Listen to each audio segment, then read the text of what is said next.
So now we come to the next part, called the new, more balanced thought.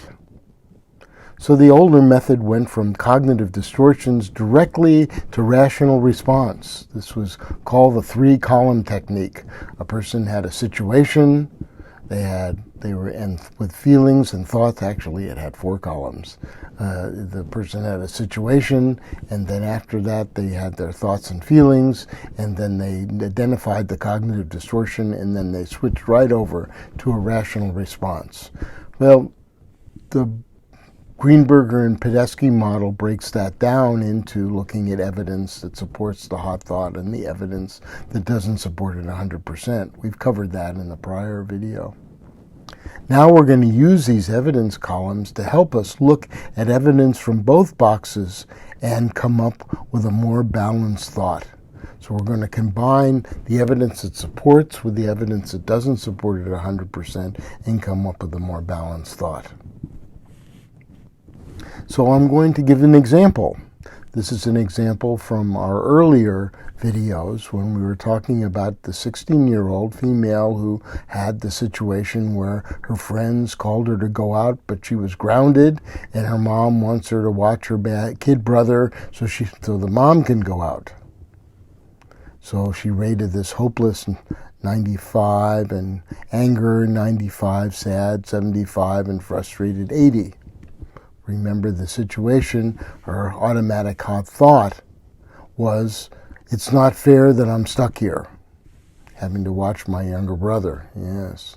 So now we're going to turn to Thought Record Part 2 and see what we can do to help in this situation to look at whether that hot thought is true or whether it's not 100% true.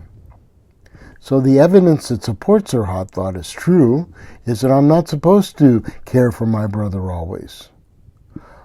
My mom messes up and she doesn't get grounded. My friends don't go through this type of punishment. And it's boring to be home. It's fun to be with friends. And there's no father in the picture to help us out.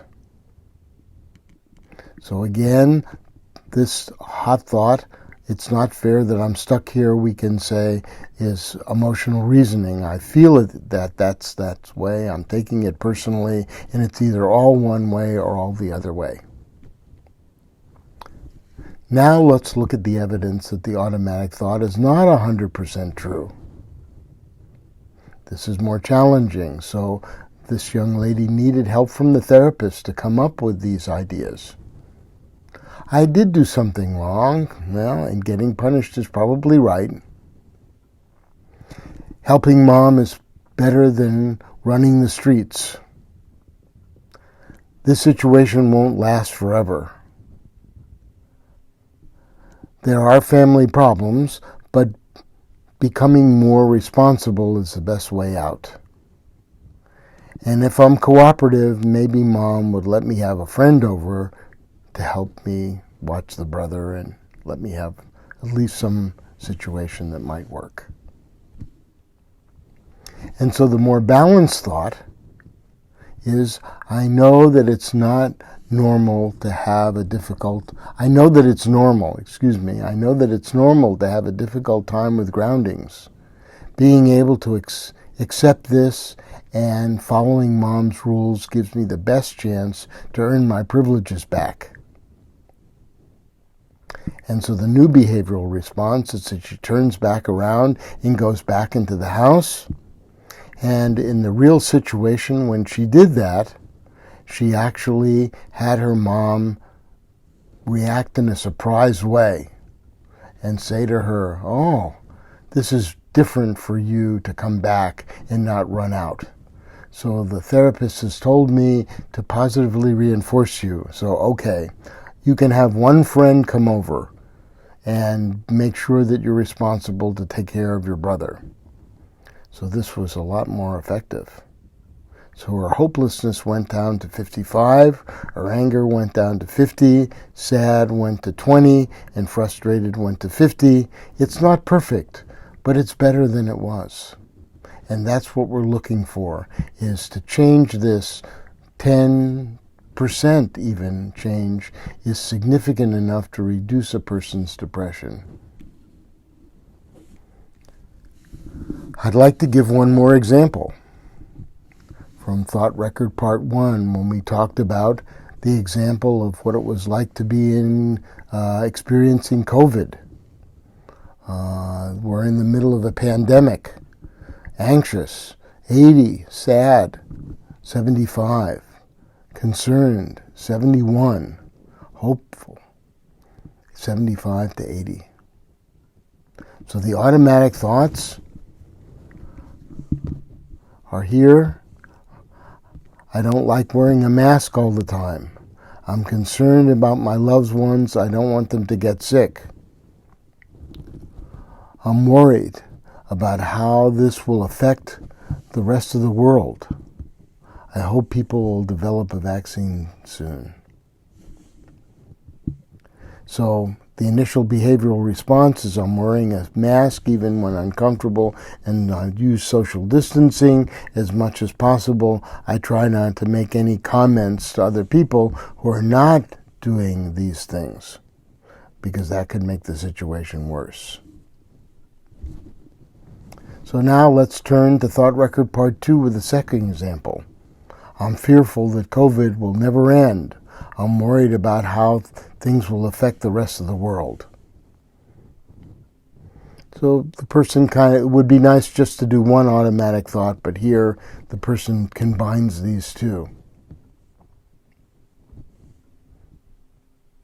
So the automatic thought of how this is true, many people are also worried about COVID. It's all over the news. By the end of July, things are getting worse, not better. I know 2 people who have been hospitalized by the virus. And then what evidence do we have that the automatic thought is not 100% true? So with the help of the therapist at first, the person is able to think through this and say, oh, we got through the 1918 flu. Our science is much more advanced now than it was back then. There are lots of companies working on a vaccine. We all have the option to stay distant and wear masks. And so combining the two, it's okay to be concerned, but worrying won't help anything. And the new behavioral response is, I need to be patient and careful and wait for a vaccine and hope others will do the same. So now the feelings: hopeful 87, concerned 62, sad 45, anxious 50. So we see that this situation is one in which we can think about things in a new way. And if we think about something in a new way, our feelings are likely to change as well. Again, it doesn't become perfect, but in fact, we can make an adjustment. And that adjustment can take us from being very depressed or very anxious to being less depressed and less anxious. And if we do this on a regular basis, even once a day, working on a thought record for 20 minutes, over a period of maybe 2 to 3 weeks, we can begin to reduce our anxiety or our negative thinking, our depression. What we will find is usually that if we do a thought record every day for 2-3 weeks, they tend to repeat each other in themes. The thoughts tend to be somewhat similar. And once we learn how to use an automatic thought and change it into something that's more balanced, we can jump to that more balanced thought more quickly, because we've learned the method of how to do that. So at first we write them down for 2-3 weeks, and then we learn how to do it on our own, not writing things down.